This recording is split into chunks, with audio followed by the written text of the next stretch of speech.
Okay, so good afternoon, students. Today we start with the discussion on nested rates. So in the previous lecture, we have happened to see what do we mean by rates and its variations such as rate 0 and rate 1, right? So today we begin our discussion with nested rates. So basically, most of the data centers require both, that is data redundancy as well as the performance from their RAID arrays, right? So therefore, they utilize the advantage of both mirroring as well as stripping uh, in terms of RAID 1 plus 0 implementation and RAID 0 plus 1 implementation, right? So RAID 1 plus 0 or it be RAID 0 plus 1, both combine the performance benefits of RAID 0 with redundancy benefits of RAID 1, right? That is, they use both the stripping as well as the mirroring techniques, right? So then, uh, let us first look into the benefits of RAID 0 plus 1, right? That is, what exactly is RAID 0 plus 1. So in case of RAID 0 plus 1, we also call it as a mirrored strip, right? Mirrored stripe, right? We call RAID 0 plus 1 to be a mirrored stripe. So the basic element of this RAID 0 plus 1 is a stripe, right? We have already seen what is the definition of stripe. So stripe is nothing but combination of various strips, if you remember, right? So this means that the process of stripping the data across the disk drives is performed initially, right? And then the entire stripe is mirrored. Okay. So in this configuration, if any single drive, any one drive is going to fail, then it means that the entire stripe is considered to be the faulty one, right? So in this is considered to be the faulted ones. So therefore, in this RAID 0 plus 1 approach, the rebuild operation would require the data to be copied from each disk in the healthy strip, right?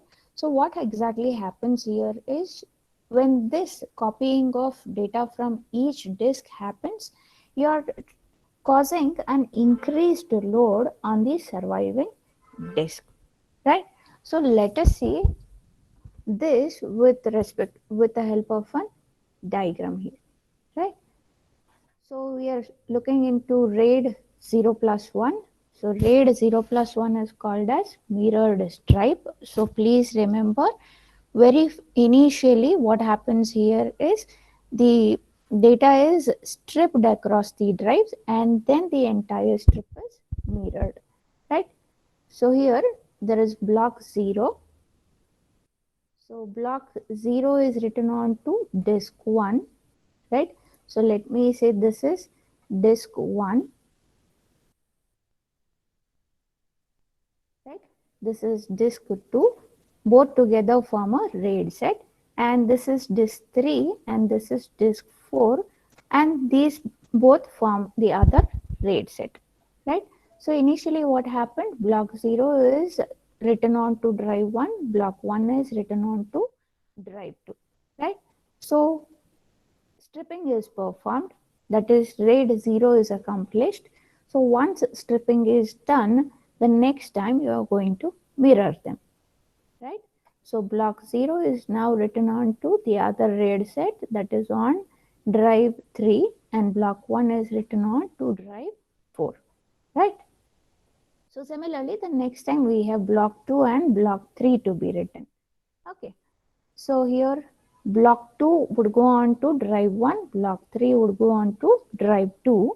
So stripping performed, RAID 0 accomplished, and then block 2 and block 3 are mirrored onto disk 3 and disk 4 respectively. So RAID 1 is also accomplished, right? So RAID 0 plus 1 is stripping followed by mirroring, right? So what happens if one particular disk fails in this architecture, right? So let us say the first disk, that is drive 1, failed here, right? So it means that the entire set is considered to be, entire stripe is considered to be faulty, right? So the entire system will now be considered to be the fault one, right? So in that case, what exactly happens here is the data from the healthy stripes on the surviving disks uh, will be copied onto the damaged drives or the newly replaced drives there, right? So see here, so block 0, block 2 is copied onto drive 1. Similarly, block 1 and 3 is also copied onto drive 2. But the situation was only drive 1 had failed, but drive 2 was still working, right? So is this copying of block 0 and block 3 onto drive 2 is nothing but an additional overhead, right? So therefore it is simply this architecture, that is RAID 0 plus 1, is simply increasing the load on the healthy surviving drives here. So I hope you people are convinced with it, no doubts. Yes? Okay then. So we move on to the next one, that is the RAID 1 plus 0 architecture, right? So RAID 1 plus 0 architecture, we also call it as the striped mirror, right? That is, the basic element of RAID 1 plus 0 here is the mirrored pair, which means that the data is first mirrored and then both copies of the data are striped across multiple disk drive pairs in the RAID set, right? So when you're trying to replace a failed drive, you're going to copy only the mirror, right? That is, only the mirror is rebuilt here, right? So the disk array controller uses the surviving drive in the mirrored pair for data recovery and its continuous operation, right? So let us see how exactly RAID 1 plus 0 works with the help of the diagram here. So, this is the pictorial representation of RAID 1 plus 0. So here we have block 0. So block 0 should initially be mirrored. So let me say that this is drive 1, this is drive 2, and the other RAID set has drive 3 and 4 in it, right? So if you observe, block 0 is mirrored onto drive 1 and drive 2, right? So the next time, so RAID 1 accomplished. So the next time what's happening is you're going to perform stripping. That is, the next block that is to be written by the host, that is block 1, is now written onto disk 3 as well as disk 4 in the other disk drive set, right? So it is initially RAID 1 accomplished. Now RAID 0 is being accomplished. That is, stripping is being performed. Okay. So then let us say the host would like to write block 2. So block 2 would be mirrored on to drive 1 and drive 2 in the very first RAID set. And then block 3 is stripped on to the disk drives available in the other RAID set, followed by mirroring of it. Correct? So I hope you people have understood the working of RAID 1 plus 0. Okay. So what happens if a particular disk fails in case of RAID, nested RAID 1 plus 0? So let us say drive 1 is failed, right? So when drive 1 fails, drive 2 drive 2 in the same RAID set is still working. So what you can do is you can simply copy the data from the mirror set, right? So there is, so you can simply copy the data from the mirrored set, right? So then, yeah, this is how it works.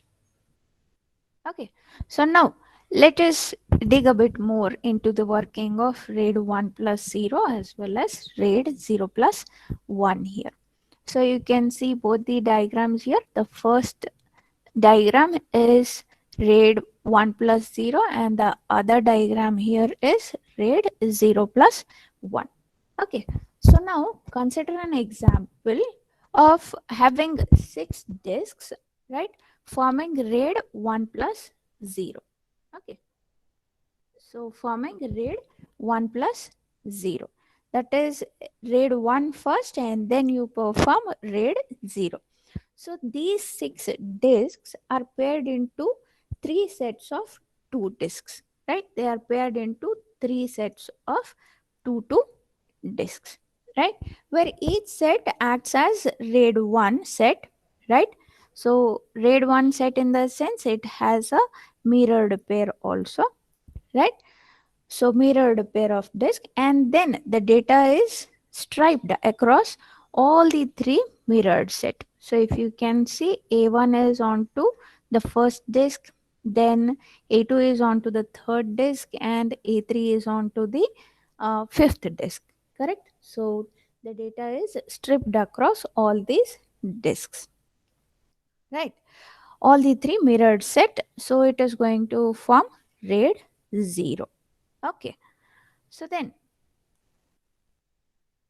the steps that are performed in case of RAID 1 plus 0. So drives 1, this is drive 1, this is drive 2. So drives 1 plus 2 is nothing but it's the implementation of RAID 1, right? So that is it's a mirror set A, correct? So similarly, drive 3 plus drive 4, sorry, drive 3 plus drive 4, that is these two, right? They are again forming RAID 1, right? So it's a mirror set B. So similarly, drive 5 plus drive 6 is going to form mirror set C. It's again the implementation of RAID 1, right? So now RAID 0, that is stripping, is performed across sets A to C, right? So A1 is written on to the first disk, A2 is written on to the third disk, right? And A3 is written on to the fifth disk, right? So therefore the stripping is performed across these sets A to C, right? So in this configuration, let us say if drive 5, that is this drive 5 fails, right? Then the mirror set C, that is the mirror set C is sufficient for us, right? That is, this mirror set C is only the affected one, right? But still we have this drive 6, right, which continues to function, and the entire RAID 1 plus 0 array also keeps functioning, right? So if drive 5 fails, then I can get its data from its mirrored drive in set C, right? So all these things can be copied onto a newly installed drives. But whereas the drives in mirror set A as well as uh, drives in mirror set B still continue to perform their operation, right? So in no manner the crash of drive 5 is going to affect the rest of the system, right? So in this case, what you got to do is you just got to recover the data in the drive 5 with the help of its mirror set, right? So in this configuration, up to 3 drives can fail, but this will have no effect at all, right? Because there exists their mirror sets, right? So similarly, now let us look into RAID 0 plus 1, right? So in this RAID 0 plus 1, let us consider the same example of 6 disks performing RAID 0 plus 1, right? That is, we first perform RAID 0 and then we perform RAID 1. So here what we do is, let us pair these 6 disk drives into 2 sets, right? So each set consisting of 3 disks in it, right? So each of these sets in turn are going to act as RAID 0. So if you can observe, the data is stripped here. So drive 1 has A1, drive 2 has A2 in it, and drive 3 has A3 in it, right? So the data is stripped across these disks, right? So then, okay. Uh, so then each of these sets are going to act as RAID 0. So this stripe set A is RAID 0 and stripe set B in itself is also a RAID 0. That, right, such that they contain 3 disks, and then these 2 sets are mirrored to form RAID 1, right? So, right, A1, A2, A3, if you can see in the stripe set B, are also being mirrored, right?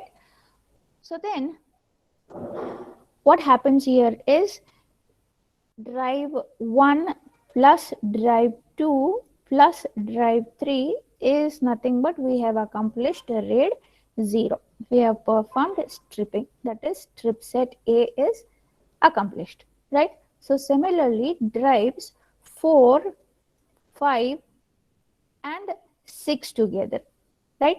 So drives 4 plus 5 plus 6 together is again the implementation of RAID 0, right? So it means that we have obtained stripe set B, correct? So then these two stripe sets are mirrored, right? So stripe set A is mirrored into stripe set B here, right? So now in case if one of the drives, so let us say drive 3 is going to fail, right? So what we have learned previously is even if a single drive fails, we consider the entire stripe to be a failure, right? So here if one of the drive fails, say we have considered drive 3 which is going to fail, then the entire stripe set A itself is going to fail, right?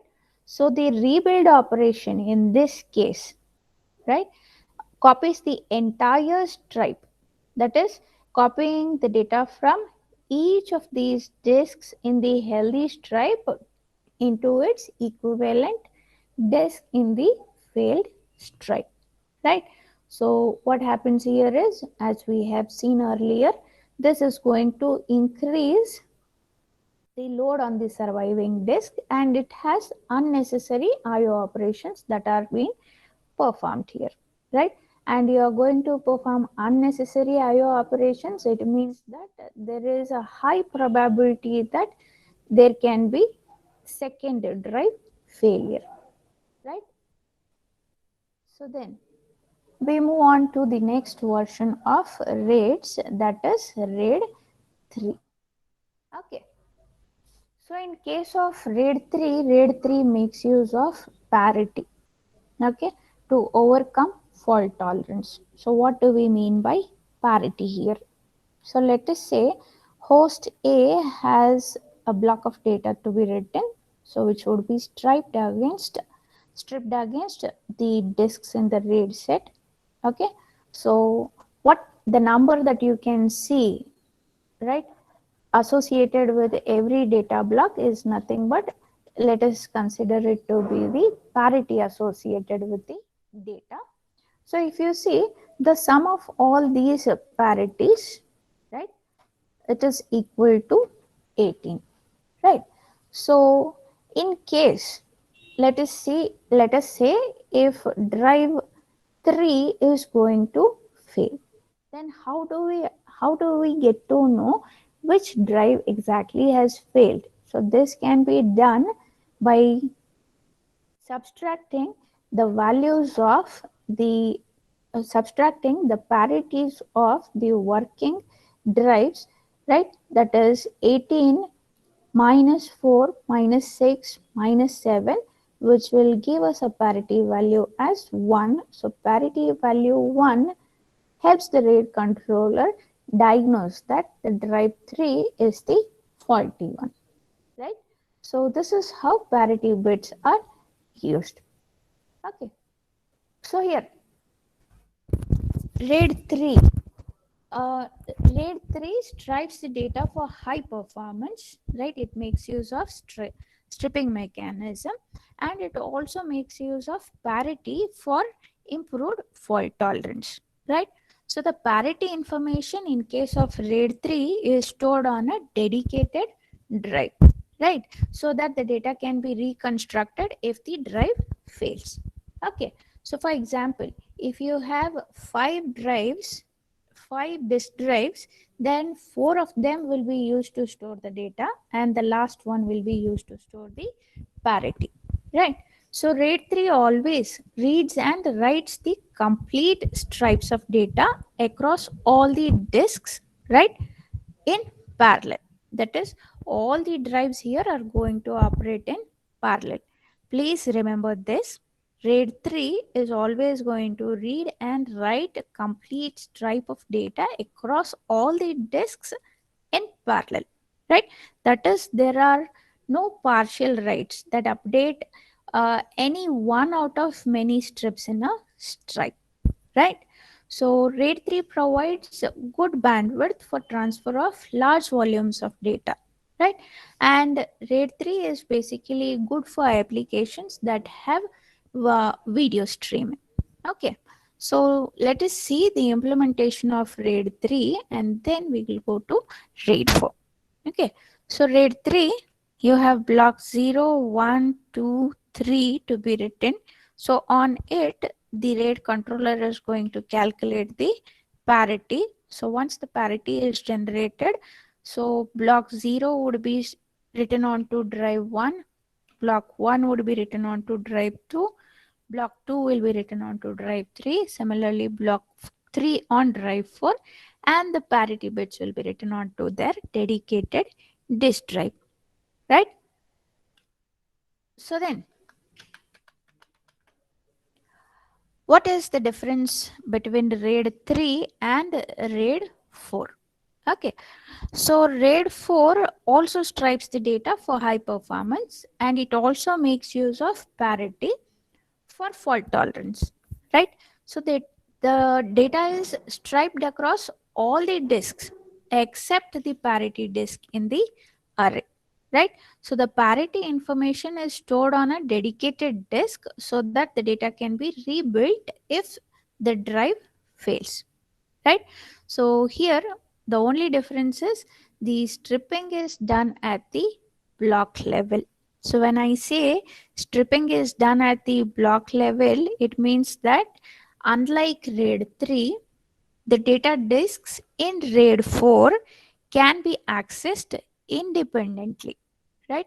So that specific data elements can be read or written to on a single disk, right? Rather, without reading or writing on the entire stripe, right?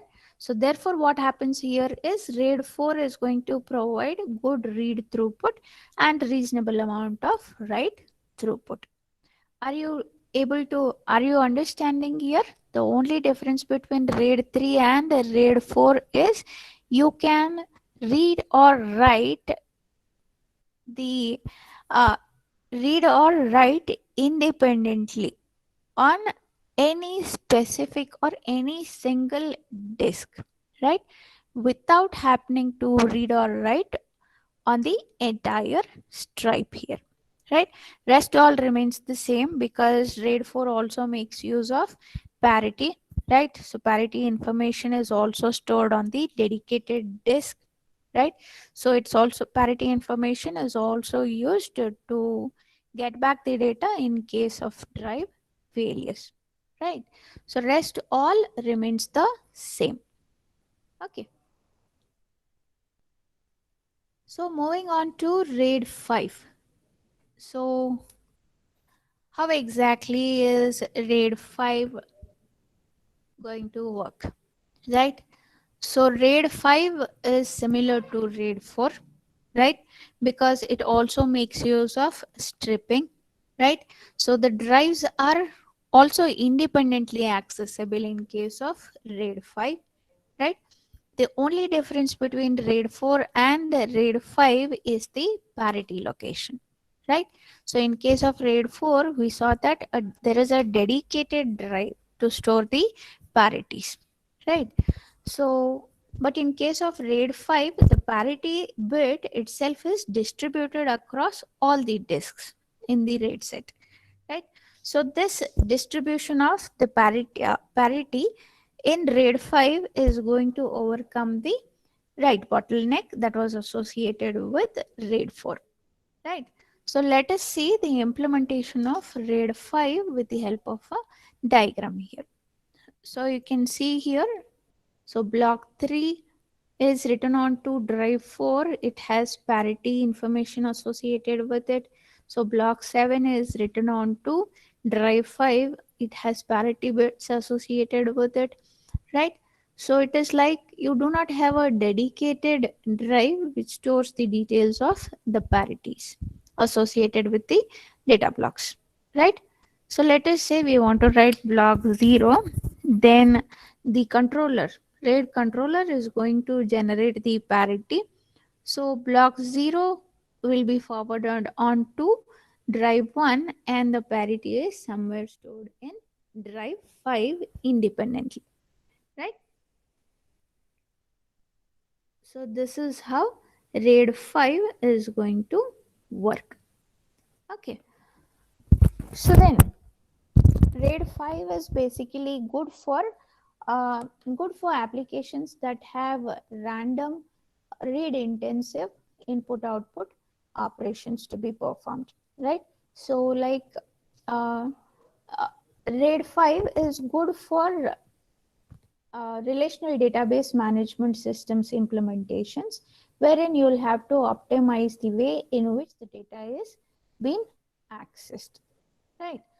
So then, yeah, this picture also speaks more about RAID 5 here. So if you can notice, A1, the data is stripped across all the disks here, A1, A2, A3, A4, and the last disk has the parity, right? So similarly, block B is written onto this entire stripe, right? So it, wherein disk 4 has the parity information in it, right? So what I want to convey is you do not have a dedicated disk to store the parities, right? So parity is distributed randomly. Okay. So moving on to RAID 6. So here, RAID 6 includes a second parity element. So RAID 5 had just a single parity element, but RAID 6 makes use of two parity bits, right? So it includes a second parity element to enable survival in the event of failure of two disks in the RAID group, right? So therefore, RAID 6 implementation requires at least 4 disks. Okay, so as it itself has to store two parity elements, right? So what RAID 6 does is it is going to distribute this parity across all the disks, right?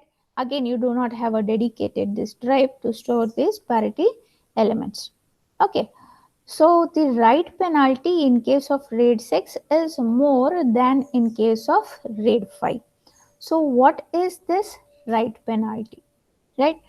So for example, in both the mirrored, that is RAID 1, and the parity RAID, that is RAID 5 configurations, every write operation is going to translate into more IO overhead, right, for the disk, right? So this increased IO overhead, we refer it to be the write penalty, right? So, or you can just assume it like if you want to write a particular data onto a disk, you may require more number of reads and writes to be performed. So, altogether, we will say that it's the write penalty, right? So then, okay.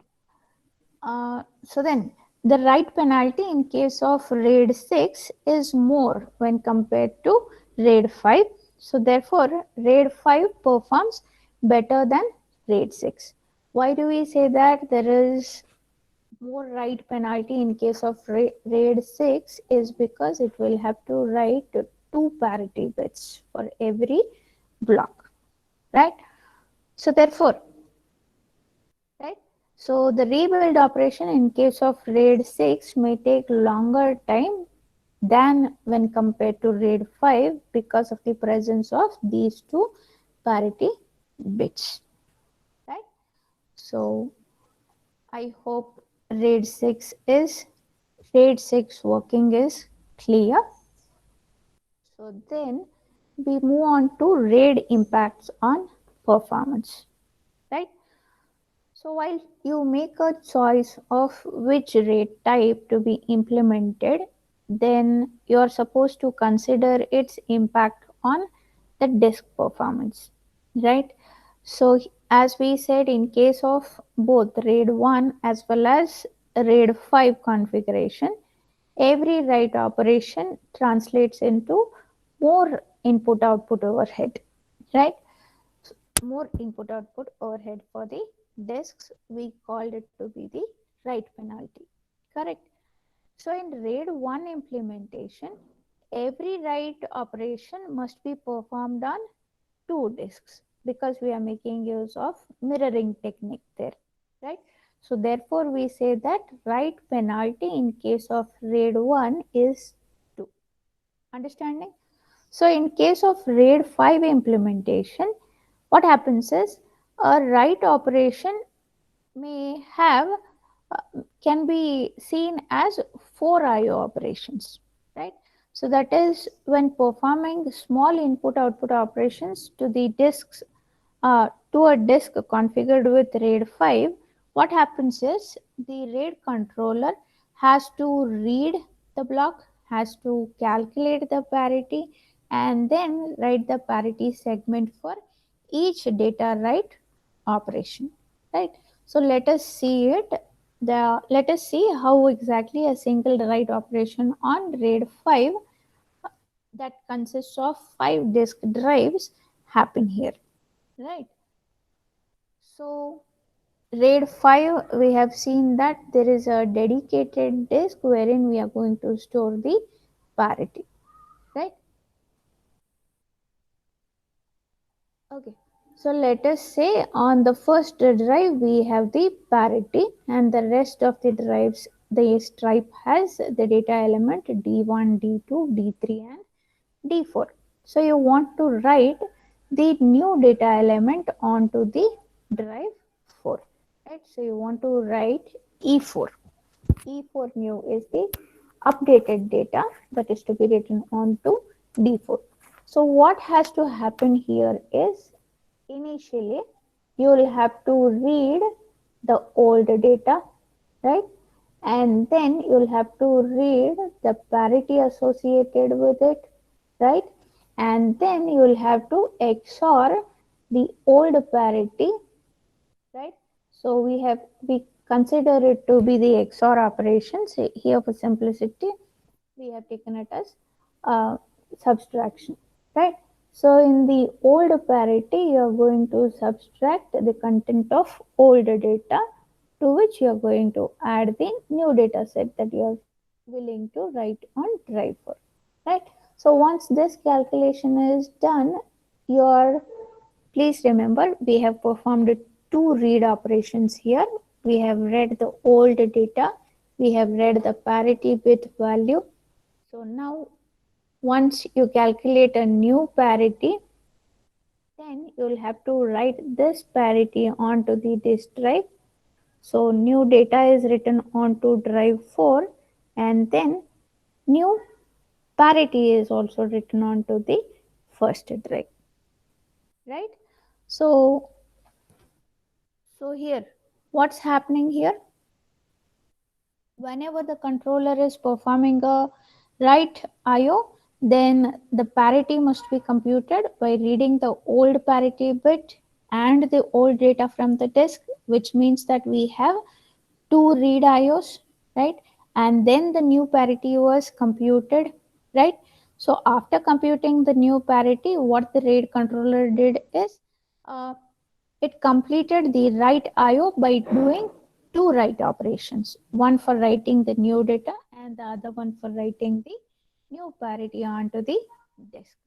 So therefore, now the controller has performed two disk reads and two disk writes for every write operation. Will now be performing two reads and two writes for every write operation. Therefore, the write penalty now tends to be equal to 4, right?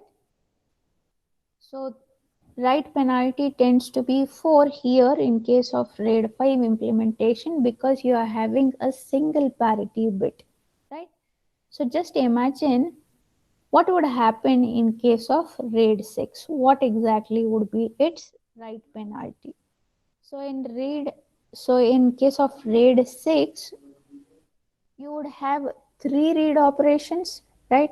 One is the old data, reading the old data, and these other two read operations would be to read parity bits P0 as well as P1, right?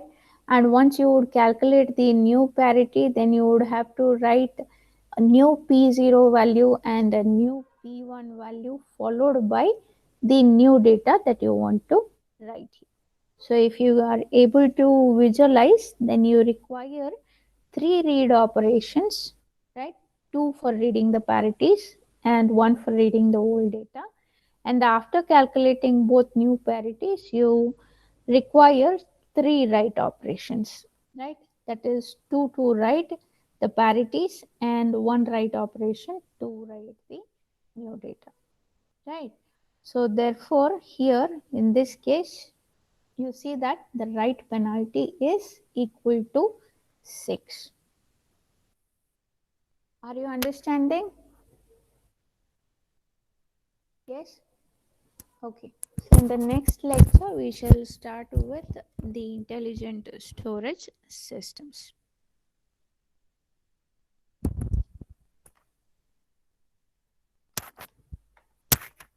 Any queries?